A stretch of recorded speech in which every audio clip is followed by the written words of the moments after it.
Every road in the world eventually comes to an end. But here, in the savage beauty of Patagonia, that end is just the beginning of a story written in ice and stone. From granite peaks that pierce the heavens, to marble cathedrals carved by the pulse of the earth, this is the last true frontier. If you only have one chance to explore before you die, this place belongs at the top of your list. Patagonia isn't just a destination, it's a living myth spanning the rugged southern tip of the Americas. It is a land divided into two wild souls: Chile, with its labyrinth of emerald fjords, and Argentina, with its vast, windswept pampas. Here, the wind is a constant companion, a force so powerful it can knock a grown man off his feet. To reach this sanctuary, you must fly to Punta Arenas, take the wheel of a 4x4, and prepare to conquer thousands of kilometers of untamed roads. First, the journey begins in Chile's Torres del Paine National Park. After a 4-hour drive through the wilderness, the horizon explodes with the sight of Los Cuernos, granite horns forged by ancient magma. Below them lies Lake Pejoe.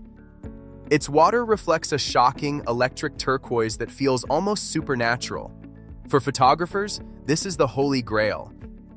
During the golden hour, the peaks don't just glow, they turn a deep, fiery crimson against the cold blue sky. Second, but the real view? You have to earn it. The trek to base Los Torres is a 20-kilometer battle against gravity. You'll wind through ancient lenga forests where the trees are draped in ghostly moss.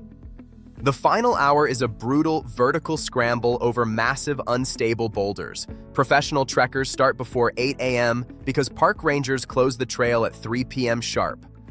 You do not want to be caught on these granite slopes when the Patagonian night falls. Third, while everyone looks at the mountains, the ghost of the Andes watches from the shadows. Patagonia is home to the largest pumas in South America. In private conservancies like Leones Amargas, you can track them in the silence of dawn. Watching a mother puma navigate the golden grass with her cubs right at the foot of the massif is a hauntingly beautiful experience that very few people on Earth will ever witness. Fourth, crossing into Argentina, the roads lead to El Chaltén, a tiny village with a massive personality. This is the hiking capital of the world. Every person you meet here is an explorer. Towering over the town is Mount Fitzroy, or Cerro Chaltén. The indigenous Aonakenk people believed it was a volcano because its sharp peak is almost always snagged in a plume of clouds. It is, quite simply, the most iconic skyline in the southern hemisphere. Fifth, the 22-kilometer pilgrimage to Laguna de los Tres is the soul of Patagonia. The final kilometer is a legendary rocky climb that tests your spirit. The winds at the summit are so fierce you'll need trekking poles just to stay balanced.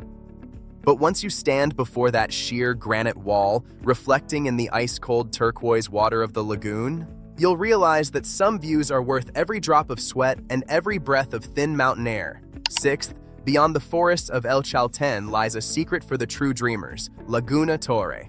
Here, you'll face Cerro Torre, a mountain shaped like a massive ice needle, so difficult to climb it was once thought impossible.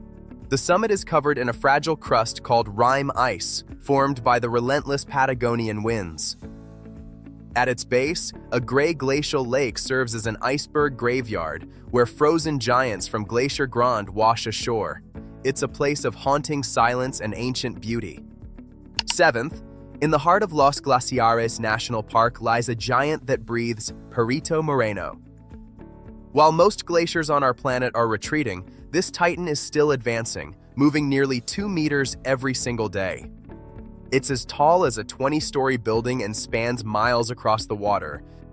The cold air hits your face, and the smell of ancient frozen water fills your lungs. It's a relic of the last ice age, still alive and moving.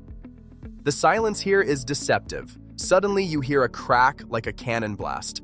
That's the sound of the glacier shifting. If you're lucky, you'll witness a skyscraper-sized wall of ice collapse into the lake. The roar shakes the ground beneath your feet and creates waves that echo through the valley. It's a violent reminder of the raw power of nature that has been shaping this land for millions of years. Eighth, we find nature's finest art at the Marble Caves.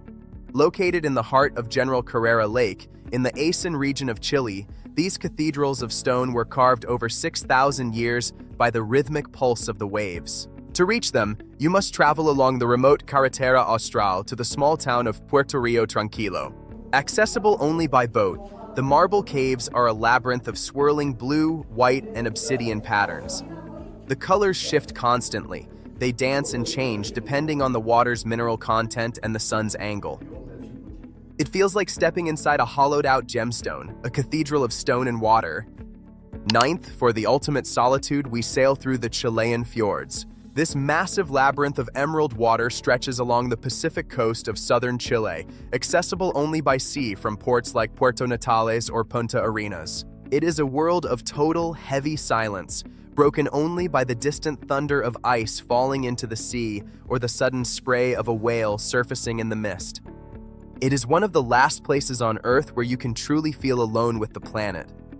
And finally, we reach Fin del Mundo, the end of the world. Ushuaia is the southernmost city on the planet. From its port, you sail the Beagle Channel, passing the Les Éclaireurs lighthouse that has guided explorers for a century.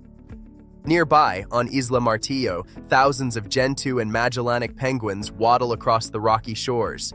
This is the final stop before the vastness of Antarctica takes. We end at Bahía La Pataya. This is a highly emotional spot for any traveler. Here stands the sign marking the end of the Pan American Highway. This road started 30,000 kilometers away in Alaska, and this is where it finally stops. Standing here, with the mountains behind you and the ocean leading to the South Pole ahead, you realize you've reached the literal edge of the habitable world. Patagonia doesn't just change your itinerary, it changes your soul. It's raw, it's beautiful, and it's waiting for you. Which of these 10 spots is calling your name for your 2026 adventure? Make sure to subscribe Travel Fascination for more journeys to the most incredible corners of our planet. See you at the next destination.